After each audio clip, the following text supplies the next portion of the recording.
Hello friends, आप सबका कक्षा 10 विज्ञान विषय के अध्याय 11 मानव नेत्र तथा रंग बिरंगा संसार के इस अध्याय में हार्दिक स्वागत है। तो हमने कक्षा 10 विज्ञान विषय के अंतर्गत चैप्टर 1 से लेकर 10 तक सभी चैप्टर्स की व्याख्या बहुत अच्छे से पढ़ ली है। उसके पाठ के भीतर दिए गए प्रश्न और साथ ही अभ्यास प्रश्नों को भी मैंने बहुत अच्छे से सॉल्व करा रखा है।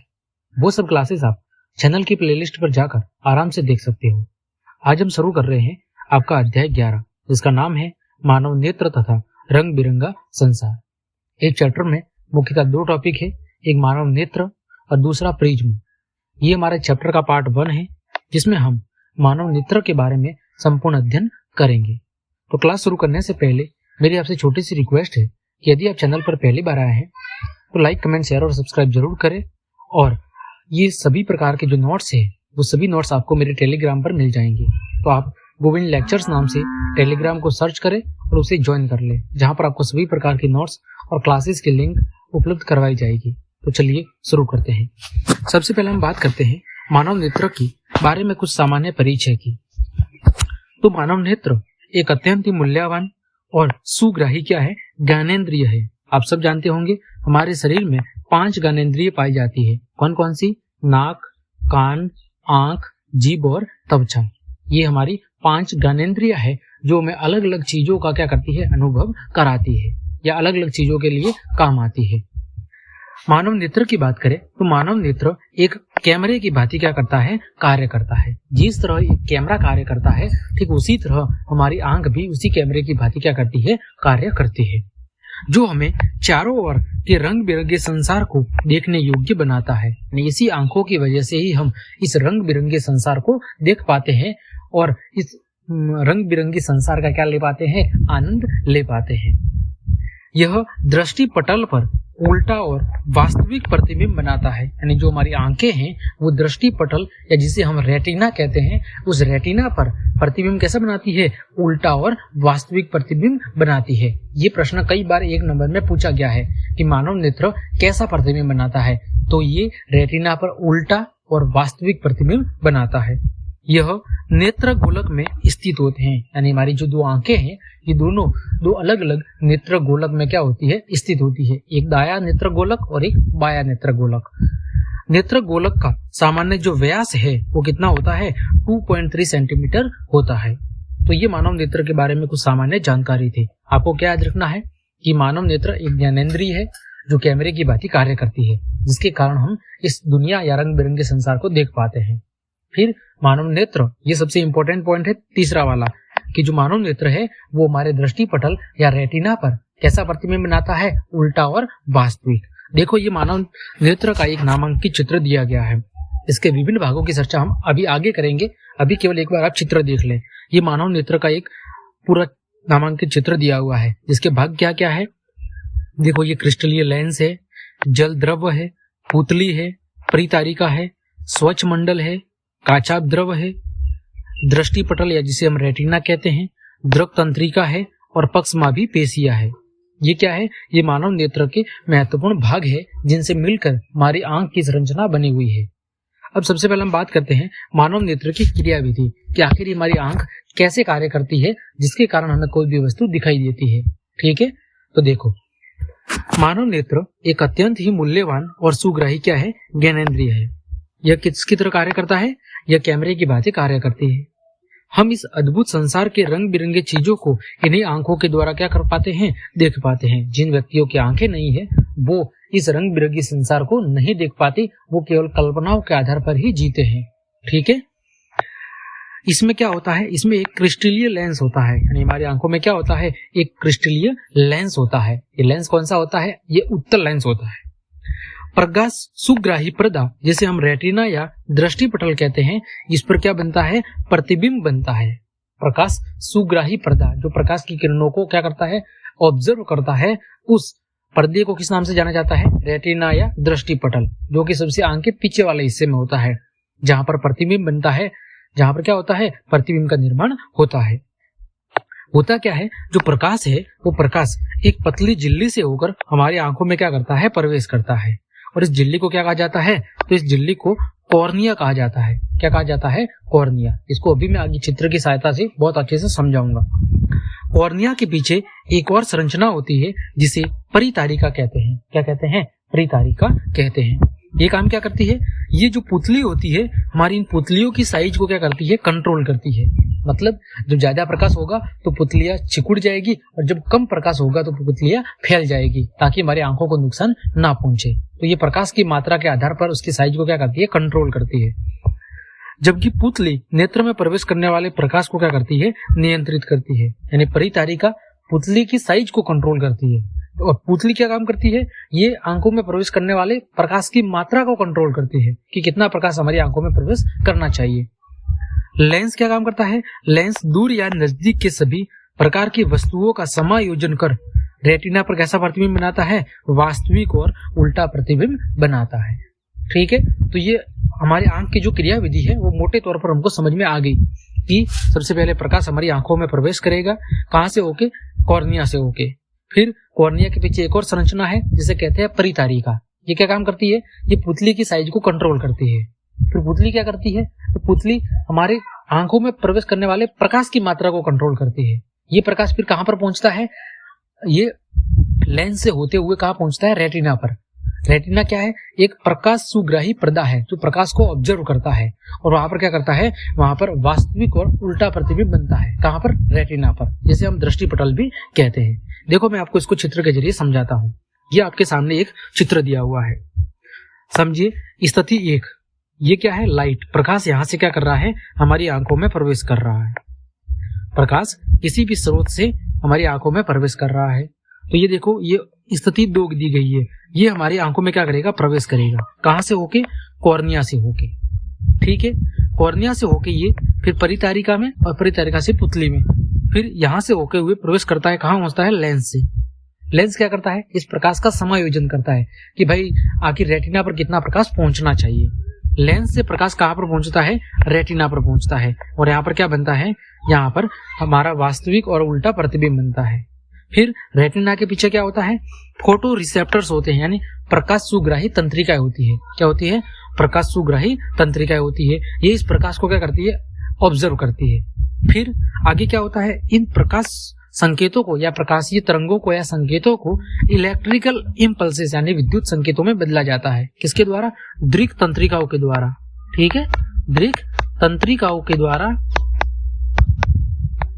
क्या किया जाता है? इन प्रकाश जो तरंगे होती है उन प्रकाश तरंगों को क्या किया जाता है? इलेक्ट्रिकल इम्पल्सेस यानी विद्युत संकेतों में बदला जाता है। फिर ये कहां होती है? ऑप्टिकल नर्व्स, यानी कि हमारे शरीर की जो विभिन्न प्रकाश सुग्राही जो नसें हैं, जो धमनियां हैं, उन नसों से होते हुए इन्हें कहां पहुंचाया जाता है? ब्रेन के अंदर पहुंचाया जाता है। और इस आधार पर मस्तिष्क हमारा क्या करता है? प्रतिक्रिया करता है। आपको क्या रखना है कि सबसे पहले प्रकाश हमारी आंखों में प्रवेश करेगा। ठीक है, किसके जरिए? कॉर्निया के जरिए। फिर वहां से प्रकाश कहां पहुंचेगा? लेंस पर। लेंस क्या काम करेगा? प्रकाश को समायोजित करेगा, यानी कि प्रकाश का समायोजन करेगा और रेटिना पर क्या बनाएगा? प्रतिबिंब बनाने का काम करेगा। जब रेटिना पर प्रतिबिंब बन जाएगा तो वहां से जो फोटो रिसेप्टर्स होते हैं, ठीक है, वो क्या करेंगे? उन प्रकाश तरंगों को विद्युत संकेतों में बदलेंगे। विद्युत संकेतों में बदलने के बाद विभिन्न प्रकार की जो हमारी तंत्रिका कोशिका होती है, ठीक है, उन तंत्रिका कोशिकाओं के जरिए उन संकेतों को क्या भेजा जाएगा? हमारे मस्तिष्क तक, और मस्तिष्क उस अनुसार क्या करता है? हमें ज्ञान कराने का काम करता है।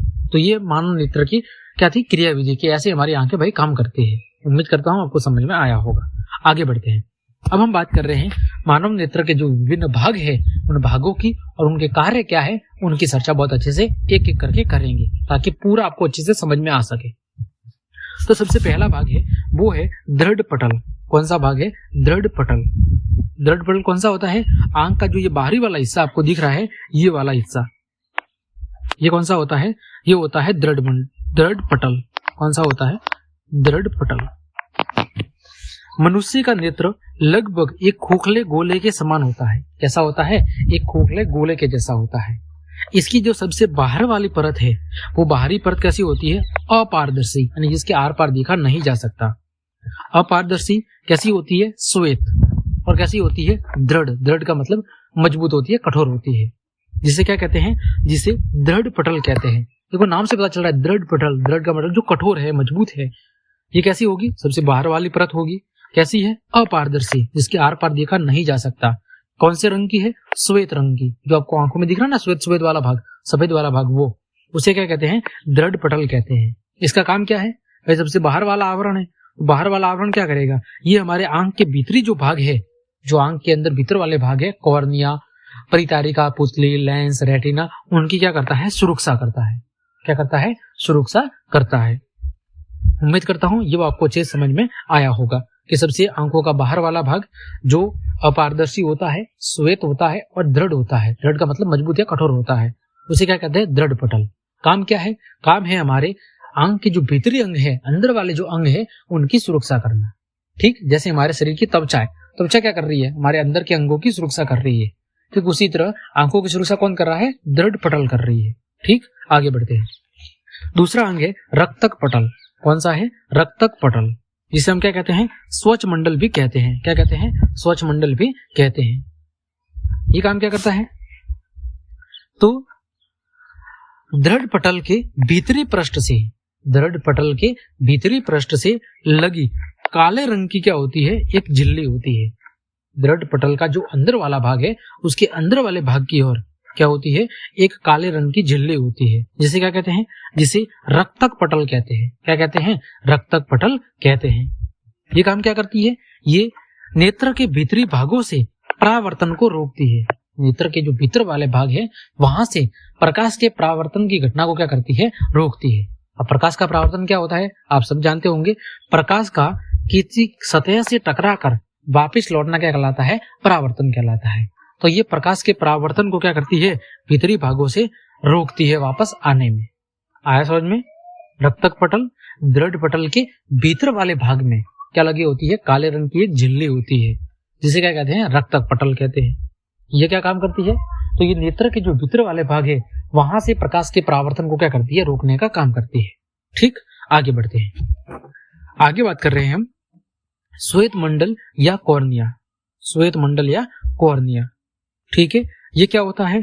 देखो, तो नेत्र के अग्र भाग पर, नेत्र के आगे वाले भाग पर, सॉरी यहां पर मैंने ये स्वच्छ मंडल बताया था, ये नहीं है, ये गलती से, जो दृढ़ पटल है ना बाहर वाला, इसके अंदर यहां पर होती है ये रक्तक पटल यहां पर होती है। ठीक है, थोड़ा सा कंफ्यूज हो गया। अब देखो, श्वेत मंडल या स्वच्छ मंडल किसे कहते हैं? कॉर्निया को कहते हैं श्वेत मंडल या श्वेत मंडल। कॉर्निया को क्या कहते हैं? श्वेत मंडल या स्वच्छ मंडल कहते हैं कॉर्निया को।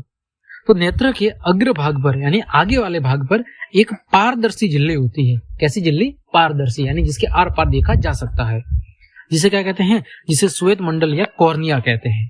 ये आपको दिख रहा होगा, देखो चित्र में। कॉर्निया क्या है? एक पतली झिल्ली है जो बाहर की तरफ नेत्र के सामने वाले भाग में, देखो यहाँ पर ऊपर वाले चित्र में देखो, ये जो स्वच्छ मंडल है इसे ही कहते हैं कॉर्निया। ये काम क्या करता है? अभी हमने देखा था कि जो कॉर्निया है वो नेत्र में प्रवेश करने वाली प्रकाश किरणों का अधिकांश अपवर्तन कॉर्निया के बाहरी पृष्ठ पर ही होता है। यानी कि ये हमारी आंखों में प्रकाश को पहुंचाने का काम करती है। यानी हमारी आंखों में जो प्रकाश प्रवेश करता है वो इसी कॉर्निया से होकर क्या करता है? प्रवेश करता है। ठीक है, प्रकाश के जितने भी अपवर्तन की घटना होती है वो अपवर्तन की घटना इस कॉर्निया की बाहरी पृष्ठ पर ही होती है। यानी कॉर्निया के जरिए ही प्रकाश हमारी आंखों में क्या करता है? प्रवेश करता है। आया समझ में?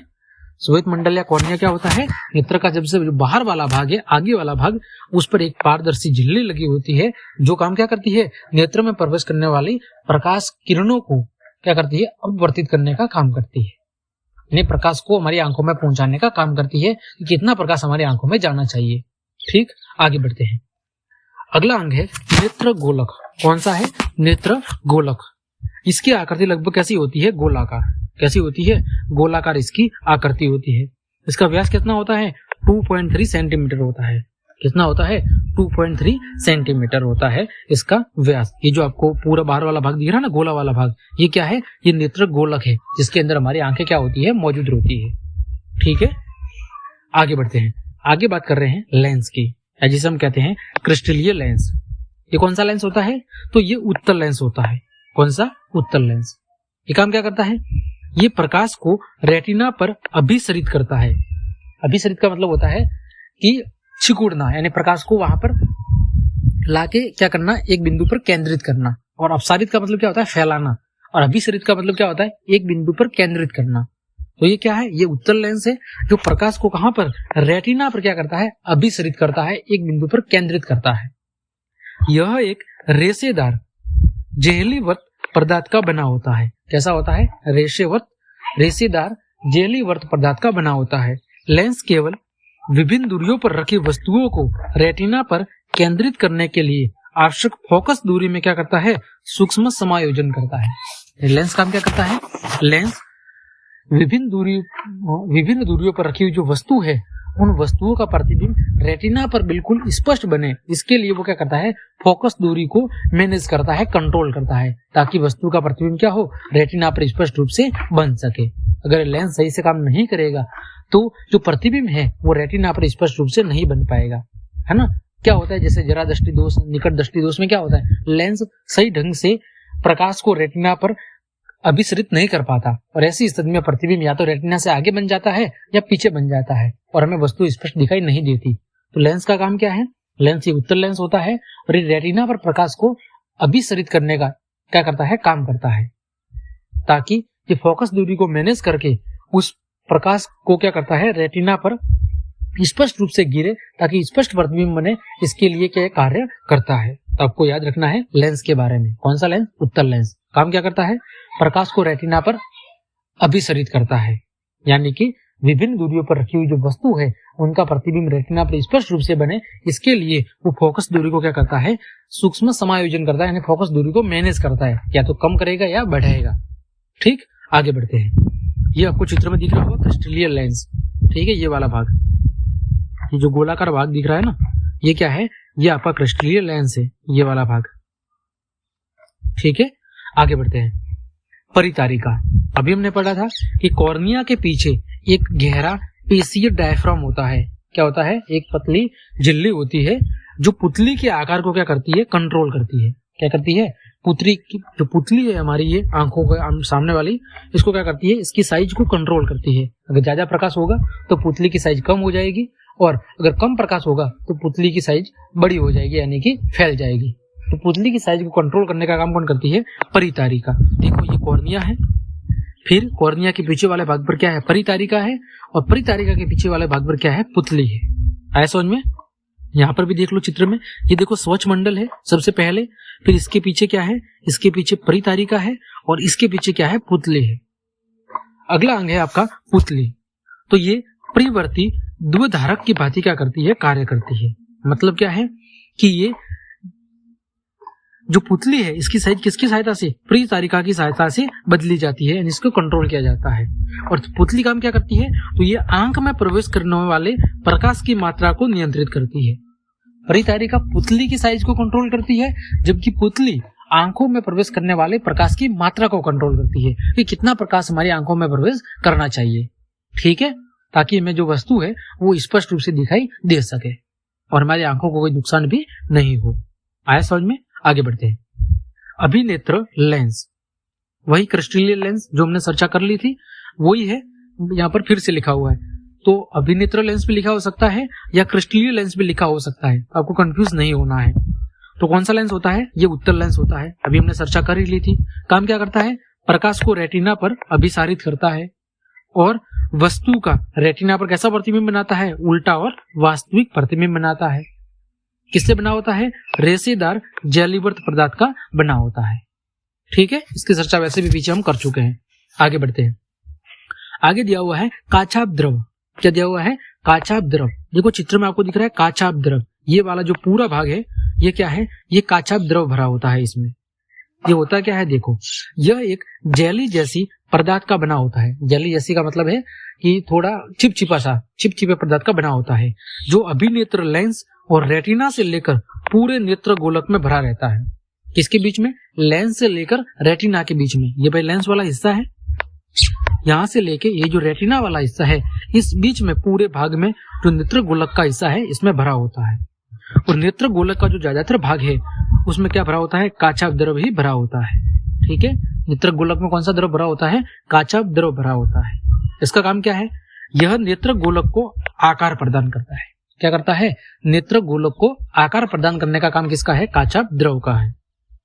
रेटिना तक पहुंचने वाला प्रकाश लेंस से होकर इसी द्रव से क्या होता है, गुजरता है। सिंपल सी बात है कि यहाँ पर लेंस से होकर जो भी प्रकाश आएगा वो इस द्रव से होते हुए कहां पर पहुंचता है, रेटिना पर पहुंचता है। तो इसका काम क्या हो गया, ये नेत्र गोलक की साइज को कंट्रोल करता है और साथ ही साथ लेंस से होकर गुजरने वाला जो प्रकाश है वो इसी द्रव से होकर कहां पर पहुंचता है, रेटिना तक पहुंचता है। ठीक, आगे बढ़ते हैं। अगला अंग है पक्षमाभी पेशियां। कौन सी, पक्षमाभी पेशियां। देखो यहाँ पर चित्र में दिख रही है ऊपर वाली, ये पक्षमाभी पेशियां लेंस के दोनों भागों में, ऊपर और नीचे वाले भाग में। ये कौन सी है, पक्षमाभी पेशियां। ये आपको दिख रही होगी। देखो ये आपके बीच में लेंस है और ये देखो पक्षमाभी पेशियां है। एक तो ये ऊपर वाला हिस्सा और एक ये नीचे वाला हिस्सा जो ब्राउन रंग से रंगा हुआ है, ये क्या है, ये पक्षमाभी आपकी पेशियां है। और ये बीच में क्या है, ये लेंस है। ठीक है, ये लेंस है। फिर लेंस से आगे वाले भाग में क्या है, परितारिका है। उससे बीच में क्या है, ये पुतली है। और उससे आगे ये क्या है, कॉर्निया है। तो पक्षमाभी पेशियां काम करती है, अभिनेत्र लेंस की वक्रता को नियंत्रित करती है। यानी लेंस की जो ये वक्रता है, इस लेंस की वक्रता को कंट्रोल करने का काम कौन करती है, ये पक्षमाभी पेशियां करती है। क्यों, क्योंकि जब लेंस की वक्रता में परिवर्तन होगा तभी ये फोकस दूरी को क्या कर पाएगा, कंट्रोल या समायोजित कर पाएगा कि भाई कितनी दूरी पर जो वस्तु रखी हुई है उसका कब स्पष्ट रूप से रेटिना पर प्रतिबिंब बनेगा। इसके लिए कौन जिम्मेदार है, लेंस जिम्मेदार है, जो क्या करता है, फोकस दूरी को मैनेज करता है। और फोकस दूरी को मैनेज करने के लिए लेंस की जो त्रिज्या है, उस लेंस की त्रिज्या में परिवर्तन करना पड़ेगा। तो उस लेंस की त्रिज्या को परिवर्तित करने का काम कौन करती है, पक्षमाभी पेशियां करती है। आया समझ में। तो वही लिखा हुआ है कि अभिनेत्र लेंस की वक्रता को नियंत्रित करती है। अभिनेत्र लेंस की वक्रता में परिवर्तन होने पर इसकी फोकस दूरी भी क्या हो जाती है, परिवर्तित हो जाती है, ताकि हम वस्तु का स्पष्ट प्रतिबिंब क्या कर सके, देख सके। वस्तु का स्पष्ट प्रतिबिंब देखने के लिए क्या जरूरी है, उसके अनुसार फोकस दूरी का समायोजन जरूरी है। और फोकस दूरी को समायोजित करने का काम किसका है, क्रिस्टलीय लेंस का है। तो उस लेंस को उस फोकस दूरी के अनुसार क्या करना, समायोजित करना। उस लेंस की त्रिज्या को क्या करना, उस फोकस दूरी के अनुसार समायोजित करना, ताकि प्रतिबिंब रेटिना पर बिल्कुल स्पष्ट बन सके। तो उस लेंस की त्रिज्या को कंट्रोल करने का काम किसका है, पक्षमाभी पेशियों का है। ठीक है, चलिए आगे बढ़ते हैं। अगला अंग है दृक तंत्रिका, जो सबसे ये लास्ट में दिख रहा है, दृक तंत्रिका। जैसा कि नाम से पता चल रहा है, तंत्रिका, तंत्र का ये भाग है। तो यह तंत्रिका नेत्र गोलक के पश्च भाग से निकलकर, यानी पीछे वाले भाग से निकलकर मस्तिष्क के एक हिस्से से क्या होती है, जुड़ती है। ये जो वाला भाग है, ये दृक तंत्रिका, ये आंख या जो नेत्र गोलक है उसके पीछे वाले भाग से निकलकर हमारे मस्तिष्क के एक हिस्से से क्या होता है, जुड़ता है। काम क्या है, तो ये रेटिना पर बनने वाले प्रतिबिंब को संवेदनाओं के द्वारा कहां पर पहुंचाता है, मस्तिष्क तक पहुंचाता है। यानी हमारे रेटिना पर जो भी प्रतिबिंब बनता है उस प्रतिबिंब को विद्युत संकेतों के रूप में परिवर्तित करके उसकी जानकारी मस्तिष्क तक पहुंचाना, वो काम किसका है, इन दृक तंत्रिकाओं का काम होता है। ठीक है, और उसके अनुसार हमारा मस्तिष्क हमें उस वस्तु या उस इमेज का क्या कराता है, ज्ञान कराता है। ठीक, आगे बढ़ते हैं। आगे दिया हुआ है रेटिना या दृष्टिपटल। रेटिना या दृष्टिपटल, ये वाला जो भाग दिख रहा है आपको, दृष्टिपटल, इसे कहते हैं रेटिना। ये क्या होता है, ये कोमल सूक्ष्म झिल्ली है। क्या है, कोमल सूक्ष्म झिल्ली है, जिसमें क्या पाई जाती है, जिसमें प्रकाश सुग्राही कोशिकाएं बहुत अधिक संख्या में पाई जाती है। कौन सी कोशिका पाई जाती है, प्रकाश सुग्राही कोशिकाएं, यानी प्रकाश को अपनी ओर आकर्षित करने वाली या ऑब्जर्व करने वाली या ग्रहण करने वाली कोशिकाएं इसमें पाई जाती है। प्रदीप्त होने पर प्रकाश सुग्राही कोशिकाएं सक्रिय हो जाती है तथा विद्युत सिग्नल क्या करती है, पैदा करती है। प्रदीप्त होने का मतलब है जब इस पर प्रकाश गिरता है तो ये प्रकाश सुग्राही जो कोशिका है वो सक्रिय होती है और क्या करती है, विद्युत सिग्नल पैदा करती है, इलेक्ट्रॉनिक सिग्नल उत्पन्न करती है। सिग्नल दृक तंत्रिकाओं द्वारा मस्तिष्क तक पहुंचा दिए जाते हैं। यानी जो विद्युत संकेत है ये इन दृक तंत्रिकाओं के माध्यम से कहाँ पहुंचा दिए जाते हैं, मस्तिष्क तक पहुंचा दिए जाते हैं। मस्तिष्क इन सिग्नलों की, यानी विद्युत संकेतों की क्या करता है, व्याख्या करता है, और जिसके कारण हम उन वस्तुओं को देख पाते हैं या उन वस्तुओं को हमें क्या होता है, उन वस्तुओं का हमें अनुभव हो पाता है। तो आपको याद रखना है, रेटिना क्या है, एक कोमल सूक्ष्म झिल्ली है जिसमें बहुत बड़ी संख्या में प्रकाश सुग्राही कोशिकाएं पाई जाती है। जब प्रदीप्त होता है, यानी इस पर प्रकाश गिरता है, रेटिना पर प्रकाश पहुंचता है, तो ये प्रकाश सुग्राही कोशिका क्या हो जाती है, सक्रिय हो जाती है और क्या करती है और विद्युत सिग्नल उत्पन्न करती है। ये विद्युत जो संकेत है ये द्रव तंत्रिकाओं के माध्यम से कहाँ पहुंचते हैं, मस्तिष्क तक पहुंचते हैं। मस्तिष्क इन सिग्नलों या संकेतों की व्याख्या करता है और जिसके कारण हमें उस वस्तु का ज्ञान हो पाता है या हम उस वस्तुओं को देख पाते हैं। ठीक है, तो ये आंख के विभिन्न भाग थे। अगला पॉइंट दिया हुआ है दूर बिंदु, यानी हमारी जो आंख है वो कितनी दूरी पर स्थित वस्तुओं को देख पाती है। तो दूर बिंदु का मतलब है वह दूरतम बिंदु जिस तक कोई नेत्र वस्तुओं को सुस्पष्ट देख सकता है, यानी हमारी आंखों से वो ज्यादा से ज्यादा दूरी, जिस दूरी तक हमारी आंख किसी भी वस्तु को देख पाती है वो दूरी क्या कहलाती है, नेत्र का दूर बिंदु कहलाता है।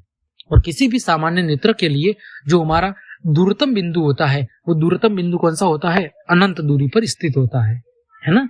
हमारी आंखों के लिए दूरी का जो बिंदु है वो निर्धारित नहीं है, इसके लिए आंखों का जो दूर बिंदु है वो कौन सा होता है, अनंत बिंदु होता है। फिर बात करें निकट बिंदु, मतलब हमारी आंखों से कितनी दूरी पर रखी वस्तुओं को हम देख पाते हैं, कि उससे अगर कम दूरी पर रखी हो तो हम उस वस्तु को देख नहीं पाएंगे।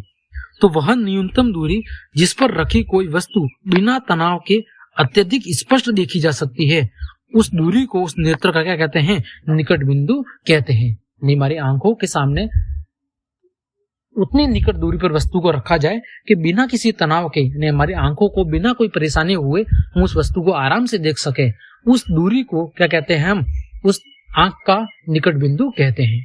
ठीक है, तो हमारी आंखों के लिए जो निकटतम बिंदु है वो कोई निर्धारित नहीं है। वैसे कितना माना जाता है, तो ये 25 सेंटीमीटर माना जाता है। कितना माना जाता है, 25 सेंटीमीटर माना जाता है, जबकि दूर बिंदु कितना है, अनंत है। ठीक, आगे दिया हुआ है एक शब्द, वो है नेत्र की समंजन क्षमता। क्या है, समंजन क्षमता। ये क्या होती है, समझे। अभिनेत्र लेंस की वह क्षमता जिसके कारण वह अपनी फोकस दूरी को समायोजित कर लेता है, वह उसकी समंजन क्षमता कहलाती है। यानी हमारे अंदर जो लेंस है, अभिनेत्र लेंस या क्रिस्टलीय लेंस या उत्तल लेंस, उस लेंस के द्वारा, उस लेंस के अंदर भाई ऐसी कुछ न कुछ तो क्षमता होगी जिसके कारण वो क्या करता है, फोकस दूरी को समायोजित करता है ताकि हमें रेटिना पर स्पष्ट प्रतिबिंब प्राप्त हो सके। तो उस लेंस के द्वारा फोकस दूरी को समायोजित करने की जो क्षमता है, उस लेंस के अंदर जो फोकस दूरी को समायोजित यानी कंट्रोल करने की, मैनेज करने की जो क्षमता है, पावर है, कैपेसिटी है, वो क्या कहलाती है, उसकी समंजन क्षमता कहलाती है। अब जो लेंस है, उस लेंस की वक्रता त्रिज्या को कौन कंट्रोल करता है, पक्षमाभी पेशियां कंट्रोल करती है। कौन करती है, पक्षमाभी पेशियां कंट्रोल करती है। देखो ये आपको दिख रहा है अभिनेत्र लेंस चित्र में, और इसके दोनों तरफ क्या जुड़ी हुई है, पक्षमाभी पेशियां। इस लेंस की जो साइज है, उसकी त्रिज्या है, इसको कंट्रोल करने का काम कौन कर रही है, पक्षमाभी पेशियां। ठीक है, जिसके कारण क्या हो रहा है, फोकस दूरी समायोजित हो रही है ताकि हमें रेटिना पर स्पष्ट प्रतिबिंब मिल सके। तो देखो कैसे होता है, तो देखो जब पक्षमाभी पेशियां शिथिल हो जाती है, यानी शांत हो जाती है, शिथिल अवस्था में, ऐसी अवस्था में लेंस क्या हो जाता है, पतला हो जाता है। जब ये शिथिल अवस्था में होती है तो लेंस क्या हो जाता है, पतला। और ऐसी स्थिति में जो फोकस दूरी है वो क्या हो जाती है, बढ़ जाती है। क्या हो जाती है, फोकस दूरी बढ़ जाती है। सिंपल सी बात है। देखो जब ये शिथिल हो जाएंगे तो ऐसी स्थिति में ये क्या हो जाएगा, पतला। क्या हो जाएगा, ये क्या हो जाएगा, पतला। जब पतला हो जाएगा तो ऐसी स्थिति में जो फोकस दूरी है, उस फोकस दूरी का मान क्या हो जाएगा, बढ़ जाएगा। क्या हो जाएगा, फोकस दूरी का मान बढ़ जाएगा। और जब पक्षमाभी पेशियां सिकुड़ती है, क्या होती है, सिकुड़ती है, और जब सिकुड़ती है तो लेंस कैसा हो जाएगा, मोटा। लेंस कैसा हो जाएगा, मोटा। और जब लेंस मोटा हो जाएगा तो फोकस दूरी कैसे हो जाएगी, तो फोकस दूरी कम हो जाएगी। क्या होगा, फोकस दूरी कम हो जाएगी। आया समझ में। देखो कैसे, जैसे यहाँ पर ये रेटिना है ना, जब लेंस पतला हो जाएगा तो ऐसे हो जाएगा, और ऐसे हो जाएगा तो ये फोकस दूरी है, वो फोकस दूरी क्या हो जाएगी, बढ़ जाएगी। तो यहाँ से यहाँ की दूरी क्या हो जाएगी, बढ़ जाएगी। और जब लेंस मोटा हो जाएगा, जैसे लेंस मोटा हो गया और यहाँ पर इतना हो गया, तो ऐसी स्थिति में जो फोकस दूरी है वो क्या हो जाएगी, ये फोकस दूरी कम हो जाएगी। तो आपको याद क्या रखना है समंजन क्षमता में, कि हमारे लेंस की वो क्षमता जिसके कारण वो फोकस दूरी को कंट्रोल कर पाती है, समायोजित कर पाता है, वो क्या कहलाती है, समंजन क्षमता कहलाती है। और लेंस की जो वक्रता त्रिज्या उसको कंट्रोल करने का काम करती है पक्षमाभी पेशियां। तो जब पेशियां शिथिल हो जाती है, शांत हो जाती है, तो ऐसी स्थिति में लेंस कैसा हो जाता है, पतला। जब लेंस पतला हो जाएगा तो फोकस दूरी क्या हो जाएगी, बढ़ जाएगी। ठीक। और जब पक्षमाभी पेशियां सिकुड़ जाती है तो ऐसी स्थिति में लेंस कैसा हो जाता है, मोटा हो जाता है। जब लेंस मोटा हो जाता है तो फोकस दूरी क्या हो जाती है, कम हो जाती है। ठीक है, आगे बढ़ते हैं। आगे है सुस्पष्ट दृष्टि की न्यूनतम दूरी, मतलब हमारी आंखों के द्वारा कोई वस्तु कितनी दूरी पर रखी जाए, नहीं हमारी आंखों के सामने किसी वस्तु को कितनी दूरी पर रखा जाए कि उसका प्रतिबिंब हमारे नेत्र रेटिना पर बिल्कुल स्पष्ट रूप से बन सके। तो सुस्पष्ट दृष्टि की न्यूनतम दूरी का मतलब क्या है कि किसी सामान्य दृष्टि के कारण वयस्क के निकट बिंदु आंख से लगभग 25 सेंटीमीटर की दूरी पर होता है। यानी कि एक वयस्क व्यक्ति जिसकी आंख बिल्कुल कैसी है, बिल्कुल स्वच्छ है या सही ढंग से कार्य कर रही है, ऐसे व्यक्ति के लिए जो निकटतम बिंदु होता है वो कितना होता है, 25 सेंटीमीटर। यदि हम 25 सेंटीमीटर से कम दूरी पर वस्तु को यदि रखेंगे तो ऐसी स्थिति में हमारी आंखों में तनाव उत्पन्न होगा और धीरे धीरे हम स्पष्ट प्रतिबिंब नहीं देख पाएंगे। तो अगर किसी भी वस्तु का स्पष्ट प्रतिबिंब देखना है तो कम से कम हमारे नेत्र यानी हमारी आंख और उस वस्तु के बीच में कितना दूरी होनी चाहिए, 25 सेंटीमीटर की दूरी होनी चाहिए। इसे ही क्या कहते हैं, सुस्पष्ट दृष्टि की न्यूनतम दूरी कहते हैं। तो अगर आपको कोई भी पूछे कि मानव नेत्र के लिए न्यूनतम दूरी कितनी होती है तो वो होती है 25 सेंटीमीटर। यदि 25 सेंटीमीटर से कम दूरी पर वस्तु को रखा जाएगा तो ऐसी स्थिति में हम स्पष्ट रूप से वस्तु को नहीं देख पाएंगे या हमारी आंखों में तनाव उत्पन्न होना शुरू हो जाएगा। ठीक है, आगे बढ़ते हैं। अगला है, हम बात कर रहे हैं अब तक हमने क्या पढ़ा, नेत्र के विभिन्न भाग और उनसे संबंधित जो शब्दावली थी उनको हमने बहुत अच्छे से पढ़ लिया। अब हम बात कर रहे हैं दृष्टि दोष और उनका संशोधन, मानव आंखों के अंदर किस प्रकार की बीमारियां हो सकती है, कौन कौन से दोष पाए जाते हैं और उनका संशोधन यानी उनका उपचार कैसे किया जा सकता है, उनकी हम चर्चा कर रहे हैं।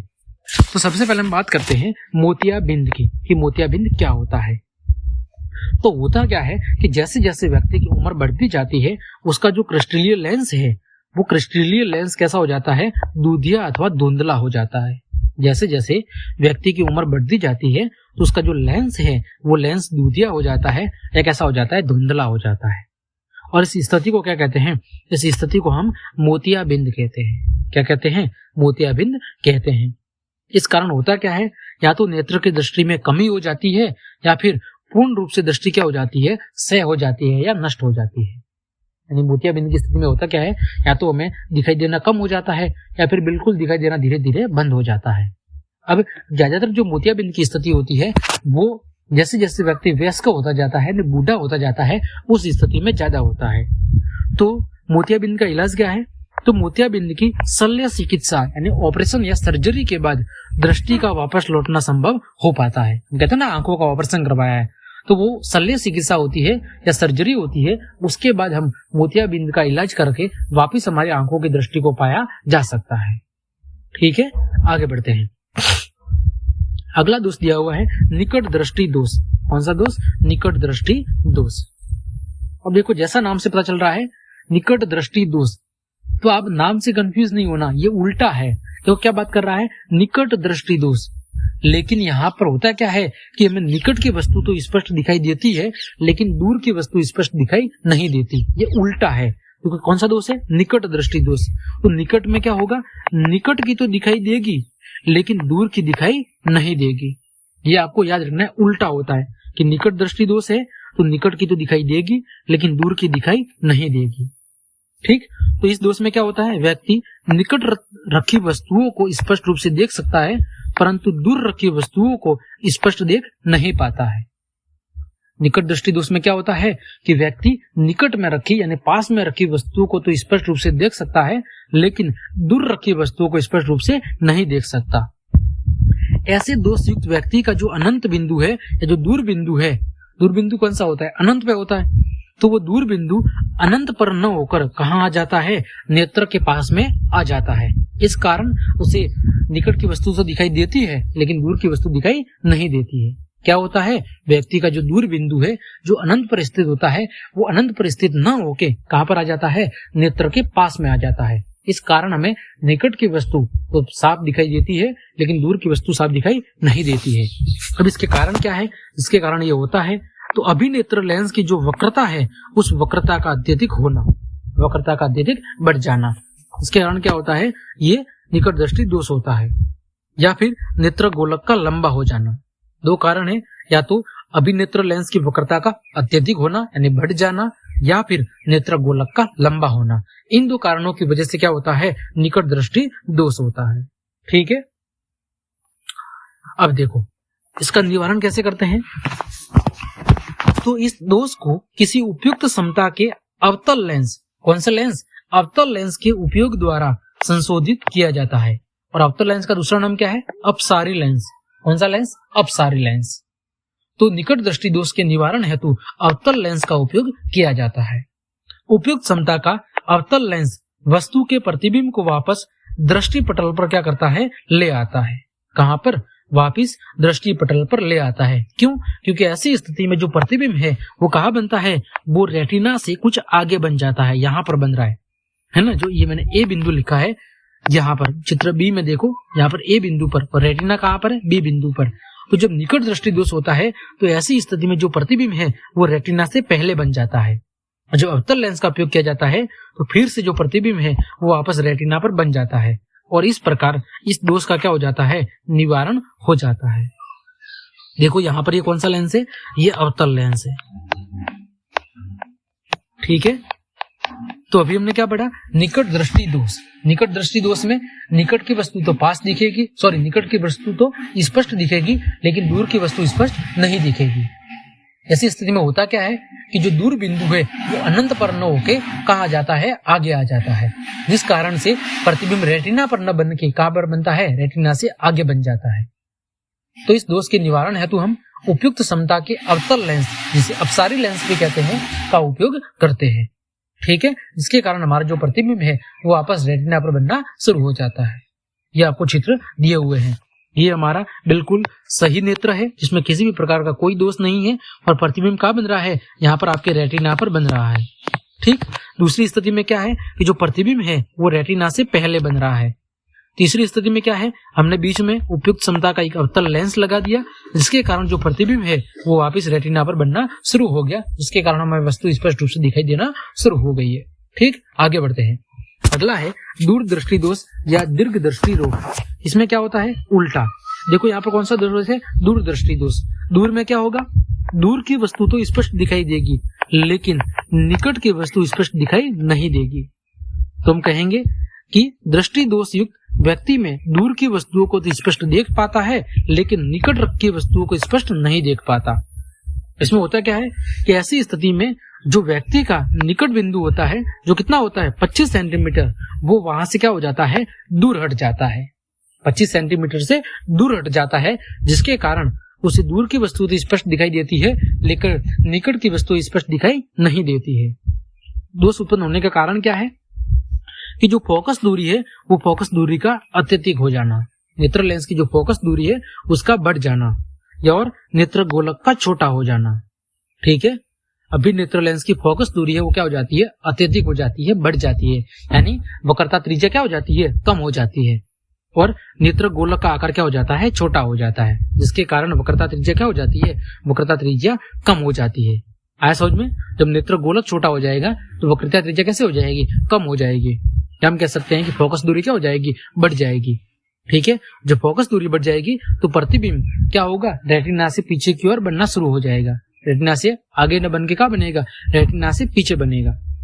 देखो ये चित्र आपको दिख रहे होंगे। पहली स्थिति में प्रतिबिंब बिल्कुल रेटिना पर बन रहा है, क्योंकि ये बिल्कुल हमारी स्वच्छ आंख है, जहां पर निकट बिंदु 25 सेंटीमीटर पर स्थित है। फिर दूसरे दोष में क्या हो रहा है कि जो प्रतिबिंब है वो रेटिना से पीछे बन रहा है। क्यों, क्योंकि जो निकट बिंदु है वो 25 सेंटीमीटर से दूर हट गया है। तो प्रतिबिंब है वो अब दूर की वस्तुओं को स्पष्ट देख पा रहा है, लेकिन हमारी जो आंख है वो निकट की वस्तुओं को स्पष्ट नहीं देख पा रही है। तो इस दोष के निवारण है तुम क्या करेंगे, यहाँ पर हम उत्तल लेंस का उपयोग करेंगे। निकट दृष्टि में किसका कर रहे थे, अवतल लेंस का। यहाँ पर हम किसका करेंगे, यहाँ पर हम उत्तल लेंस का उपयोग करेंगे, जिसका दूसरा नाम क्या है, अभिसारी लेंस। ये क्या काम करेगा, ये दृष्टि पटल पर या रेटिना पर वस्तु का प्रतिबिंब क्या करेगा, फोकसित करने के लिए जो आवश्यक समंजस क्षमता है उसको कंट्रोल करेगा, और प्रतिबिंब को वापस कहां पर बनाएगा, वापस रेटिना पर बनाने का काम करेगा, जिसके कारण हमारा जो दूर दृष्टि दोष है वो क्या हो जाएगा, दूर हो जाएगा। ठीक है, बिल्कुल सरल है। उम्मीद करता हूँ आराम से समझ में आया होगा। आगे बढ़ते हैं। तीसरा दोष, वो कौन सा है? जरा दृष्टि दोष। अब कुछ व्यक्तियों में क्या होता है, कुछ व्यक्तियों में जैसे जैसे आयु बढ़ती जाती है वैसे वैसे जो आंखों की समंजन क्षमता है वो क्या हो जाती है? घट जाती है। क्या होती है? आंखों की जो समंजन क्षमता है वो क्या हो जाती है? घट जाती है। यानी जो लेंस है वो लेंस वक्रता त्रिज्या को या फोकस दूरी को सही ढंग से कंट्रोल मैनेज नहीं कर पाता, और ऐसी स्थिति में अधिकांश व्यक्तियों का जो निकट बिंदु है वो क्या हो जाता है? दूर हट जाता है। क्या हो जाता है? दूर हट जाता है। तो इस दोष को क्या कहते हैं? इस दोष को जरा दूरदृष्टि सा कहते हैं। कौन सा दोष कहते हैं? जरा दृष्टि दोष कहते हैं। उसका कारण क्या है? इसका कारण है कि जो पक्षमापी पेशियां है वो उम्र के बढ़ने के साथ साथ धीरे धीरे क्या हो जाती है? दुर्बल या कमजोर हो जाती है, और जिसके कारण से जो लेंस है उस लेंस के लचीलेपन में क्या आने लगती है? कमी आने लगती है। और इस कारण से लेंस में लचीलेपन की कमी के कारण ये फोकस दूरी को सही ढंग से समायोजित नहीं कर पाता, और ऐसी स्थिति में हमें सही ढंग से दिखाई देना क्या हो जाता है? बंद हो जाता है। तो ऐसे रोग को क्या कहते हैं? जरा दृष्टि रोग कहते हैं। अब इसका इलाज क्या है? तो इसके इलाज के लिए ज्यादातर उत्तल लेंस का उपयोग किया जाता है, क्योंकि जरा दृष्टि दोष में जो ज्यादातर समस्या होती है वो कौन सी होती है?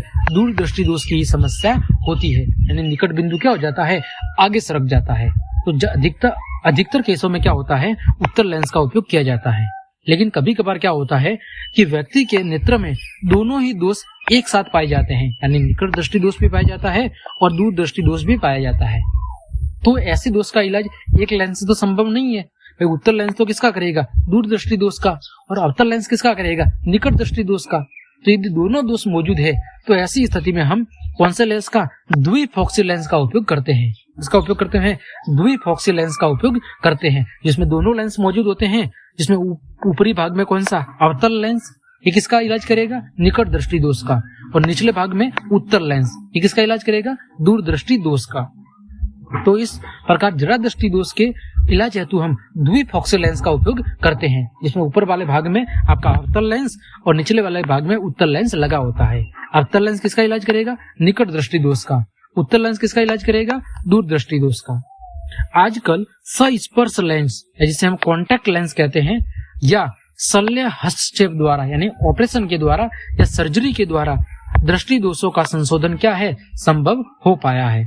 आजकल लेंसों के बजाय लोग सस्पर्श लेंस, जिसे कॉन्टैक्ट लेंस कहते हैं, जो आंखों में लगाया जाता है, या फिर ऑपरेशन के जरिए इन दोषों का निवारण कर पाते हैं।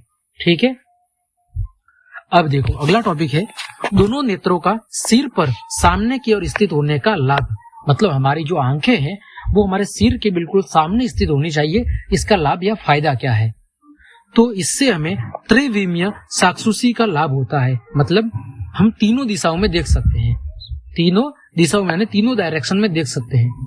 यदि हमारी आंख बिल्कुल सिर के सामने वाले भाग में है, जैसे ये सिर है और इसके बिल्कुल सामने वाले भाग में हमारी अगर आंखें हैं, जैसा आपको चित्र में दिख रहा है, तो ऐसी स्थिति में त्रिविमीय यानी तीनों दिशाओं में, 3 डायरेक्शन में हम देख सकते हैं।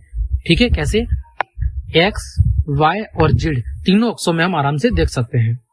इससे हमारा जो दृष्टि क्षेत्र है, यानी हमारे जो देखने का एरिया है, क्षेत्र है, वो क्या हो जाता है? विस्तृत हो जाता है, जिससे हम धुंधली चीजों को भी क्या कर पाते हैं? आसानी से देख पाते हैं।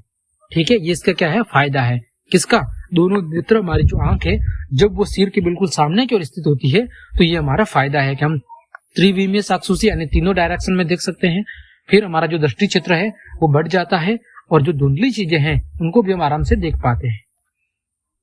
तो क्लास देखने के लिए आप सभी को धन्यवाद।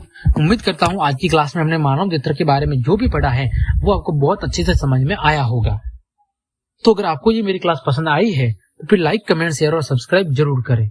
ठीक है, अगर आपको नोट्स चाहिए तो आप मेरे टेलीग्राम ग्रुप को भी ज्वाइन कर सकते हैं। साथ ही साथ govinlectures81.blogspot.com ये जो मेरी वेबसाइट है वहां पर भी जा सकते हैं। और फिर भी अगर किसी प्रकार की समस्या है तो आप मुझे इस नंबर पर व्हाट्सएप भी कर सकते हैं। मैं जैसे ही फ्री होऊंगा आपकी हेल्प करने की पूरी कोशिश करूंगा। तो आज के लिए इतना ही। अगली क्लास में हम फिर मिलेंगे इसके अगले टॉपिक के साथ में। धन्यवाद।